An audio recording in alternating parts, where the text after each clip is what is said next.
आज के इस वीडियो में हम आपको महाशिवरात्रि के त्योहार पर स्पीच देने के लिए 3 पॉइंट्स बताएंगे। आपको अपनी स्पीच की शुरुआत लोगों को संबोधित करके और महाशिवरात्रि की बधाइयां और शुभकामनाएं देकर करनी है।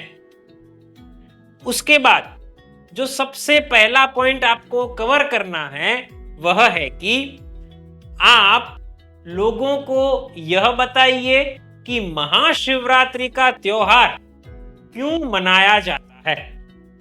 आप कुछ इस तरह से बोल सकते हैं, साथियों, महाशिवरात्रि के त्योहार को मनाने के पीछे अलग अलग कथाएं हैं।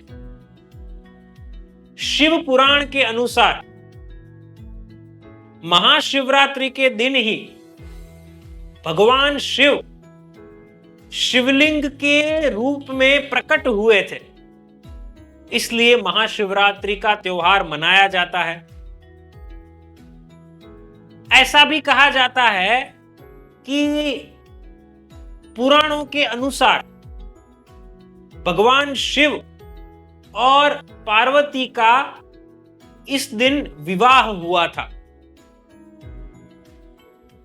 भगवान शिव ने वैराग्य जीवन छोड़कर गृहस्थ जीवन में प्रवेश किया था। इस कारण से ही बहुत सारी जगहों पर भगवान शिव की बारात भी निकाली जाती है। तो यह भी कहा जाता है कि महाशिवरात्रि के पीछे का कारण है। पुराणों के अनुसार ऐसा भी कहा जाता है कि महाशिवरात्रि के दिन ही भारत के अलग अलग स्थान पर 12 ज्योतिर्लिंग प्रकट हुए थे और इन 12 ज्योतिर्लिंग के प्रकट होने के उत्सव पर महाशिवरात्रि को सेलिब्रेट किया जाता है और भगवान शिव की पूजा की जाती है। तो इस तरह से ये अलग अलग कारणों से महाशिवरात्रि के त्योहार को मनाया जाता है। तो इस तरह से आप सबसे पहले पॉइंट को कह सकते हैं और अपनी स्पीच की स्ट्रॉन्ग शुरुआत कर सकते हैं। आगे बढ़ना है और हमारी स्पीच में हम दूसरा पॉइंट कवर करेंगे कि जिसमें हम भगवान शिव से जुड़ी हुई कोई एक कहानी बताएंगे। आप कुछ इस तरह से कह सकते हैं, भक्तों, भगवान शिव की पूजा करने से पुण्य की प्राप्ति होती है। आप सभी लोगों के साथ में एक कहानी को साझा करना चाहूंगा कि जिससे आपको पता चल सके। शिव पुराण के अनुसार चित्रभानु नाम का एक शिकारी था। वह शिकारी अपने परिवार का पालन पोषण करने के लिए शिकार करता था। साहूकार का कर्ज ना चुकाने के कारण साहूकार ने चित्रभानु को बंदी बना लिया था। शिवरात्रि का दिवस था। पूरा दिन भूखे प्यासे रहने के साथ साथ चित्रभानु ने भगवान शिव का स्मरण किया। शाम को साहूकार ने चित्रभानु को छोड़ दिया और कहा कि वह एक और दिन दे रहे हैं कर्ज को चुकाने के लिए। भूख और प्यास से व्याकुल होकर चित्रभानु शिकार करने के लिए गए। बहुत मेहनत के बाद भी चित्रभानु को शिकार नहीं मिला। रात हो गई। चित्रभानु तालाब के किनारे बेल के पेड़ पर चढ़ गया। रात्रि के बीतने का इंतजार कर रहा था। थोड़ी देर के बाद एक हरिणी वहां से गुजर रही थी। चित्रभानु शिकार करने के लिए तैयार हो गया। हरिणी ने कहा कि मैं अभी गर्भवती हूं, जल्द ही बच्चे को जन्म देने वाली हूं, इसलिए अभी मेरा शिकार मत करो। अगर अभी मेरा शिकार करोगे तो एक साथ दो जीवों की हत्या होगी और यह उचित नहीं है। मुझे अभी जाने दो, मैं थोड़ी देर के बाद वापस लौट कर आऊंगी। चित्रभानु ने उसे जाने दिया। जिस पेड़ पर चित्रभानु थे वो बेल का पेड़ था और उस बेल के पेड़ के नीचे एक शिवलिंग था। तो यहां पर चित्रभानु अपने धनुष की डोर को एडजस्ट कर रहे थे, उतने में बेल पत्र गिरा और वह शिवलिंग के ऊपर पड़ा। तो यहां पर चित्रभानु की एक प्रहर की पूजा हो गई। थोड़ी देर के बाद दूसरी हिरणी आई।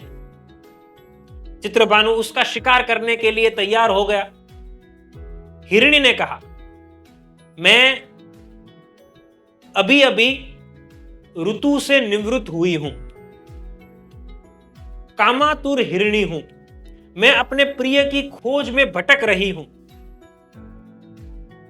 मुझे अभी मत मारो, मैं मेरे प्रिय से मिलकर आती हूं, उसके बाद मेरा शिकार कर लेना। चित्रभानु ने उसे भी जाने दिया और इस बार भी बेलपत्र गिरा और शिवलिंग पर पड़ा। इससे दूसरे प्रहर की पूजा हो गई। थोड़ी देर के बाद तीसरी हिरणी वहां से गुजरी। वह हिरणी अपने बच्चों के साथ थी। चित्रभानु शिकार करने के लिए तैयार हो गया। हिरणी ने कहा, मैं अपने बच्चों को उनके पिता के पास छोड़कर आ रही हूं, अभी मुझे मत मारो, मैं प्रतिज्ञा करती हूं कि वापस लौटकर आऊंगी। चित्रभानु ने उसे भी जाने दिया। इस तरह से अनजाने में चित्रभानु ने भगवान शिव की पूजा कर ली। सुबह का समय हो चुका था। चित्रभानु ने व्रत भी कर लिया और रात्रि जागरण भी कर लिया। थोड़ी देर के बाद एक हिरण वहां से गुजरा।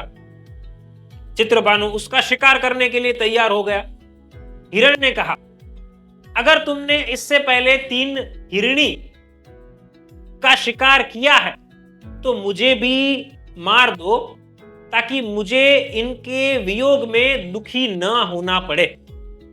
और अगर तुमने उन हिरणियों को नहीं मारा है तो मुझे भी छोड़ दो, मैं उनसे मिलकर जल्द ही वापस लौटूंगा। चित्रभानु को उस पूरी रात का घटनाक्रम याद आ गया। उसने ये पूरा घटनाक्रम हिरण को सुनाया। हिरण ने कहा, वे तीनों हिरणी उस हिरण की पत्नियां हैं। हिरण ने कहा कि उन्होंने तुम्हें वचन दिया है, इसलिए अगर तुम मेरा शिकार कर लोगे तो वे हिरणी उनके धर्म का पालन नहीं कर पाएंगे, तो उनकी तरह ही मुझे भी अभी छोड़ दो, मैं उनसे मिलकर पूरे परिवार के साथ यहां पर उपस्थित होऊंगा।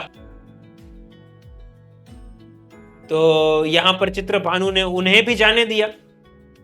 इस तरह से भगवान शिव की पूजा करके और व्रत रखकर चित्रभानु का मन निर्मल हो गया।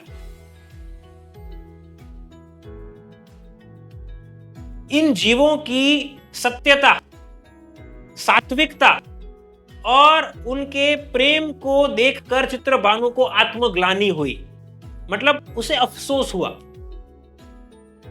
थोड़ी देर के बाद हिरण अपने पूरे परिवार के साथ वहां पर वचन के अनुसार लौटा। चित्रभानु ने उन जीवों को जीवन दान दे दिया। चित्रभानु की मृत्यु के बाद उसे मोक्ष की प्राप्ति हुई और उसकी मृत्यु के बाद शिवगण उसे शिवलोक ले गए। तो ऐसे अनजाने में की गई पूजा के द्वारा भी, व्रत के द्वारा भी चित्रभानु को मोक्ष की प्राप्ति हुई। तो इससे हमें यह पता चलता है कि भगवान शिव की पूजा का कितना महत्व है। तो इस प्रकार से आप दूसरे मुद्दे को बता सकते हैं और अपनी स्पीच को और पावरफुल बना सकते हैं। आगे बढ़ना है और महाशिवरात्रि के भाषण में तीसरा और आखिरी मुद्दा हम शामिल करेंगे और वह है कि हम लोगों को महाशिवरात्रि के व्रत में सेहत का ध्यान कैसे रखना चाहिए यह बताएंगे। आपको जिस तरह से बोल सकते हैं, महाशिवरात्रि के त्योहार पर बहुत सारे लोग व्रत रखते हैं। कुछ लोगों को व्रत रखने के कारण डिहाइड्रेशन भी महसूस होता है, चक्कर आना, सिर दर्द होना, कमजोरी महसूस होना, ऐसे भी लक्षण देखने को मिलते हैं। इसलिए हमारी बॉडी का ख्याल रखना इस दिन खास जरूरी है। हम हमारी बॉडी का ख्याल रखने के लिए पर्याप्त मात्रा में पानी पिएंगे कि जिसके कारण हमें डिहाइड्रेशन महसूस नहीं होगा। हम नारियल पानी पी सकते हैं कि जिससे हमें इलेक्ट्रोलाइट्स मिलेंगे, ये हमारी सेहत के लिए बहुत ही उपयोगी होते हैं। हम छाछ का सेवन कर सकते हैं कि जिससे हमें प्रोबायोटिक्स मिलते हैं। प्रोबायोटिक्स मतलब कि जीवंत बैक्टीरिया और यीस्ट को जो शरीर को बेनिफिट्स प्रोवाइड करते हैं, तो हमें प्रोबायोटिक्स छाछ से मिलेंगे। हम नींबू पानी पी सकते हैं कि जिससे हमारी बॉडी डिटॉक्स हो जाएगी, मतलब हमारे शरीर में जो कचरा होगा उसे हम बाहर निकाल पाएंगे। हम फलों का जूस भी पी सकते हैं कि जिससे हमें विटामिन्स और मिनरल्स मिल सकते हैं। तो इस प्रकार से हम हमारी सेहत का ध्यान रखेंगे कि जिसके कारण महाशिवरात्रि के उत्सव में भी, हाँ जी, महाशिवरात्रि के त्योहार में भी हम ऊर्जा से भरपूर रहें। तो इस प्रकार से हमें तीसरे मुद्दे को कवर करना है और लोगों को सेहत अच्छी रखने के लिए कुछ कहना है। यह कहने के बाद अंत में लोगों को धन्यवाद कहिए और अपनी स्पीच को पूर्ण कीजिए। तो दोस्तों, इस वीडियो में हमने आपको 3 पॉइंट्स बताए कि जिनकी मदद से आप महाशिवरात्रि के दिन स्पीच डिलीवर कर सकते हैं।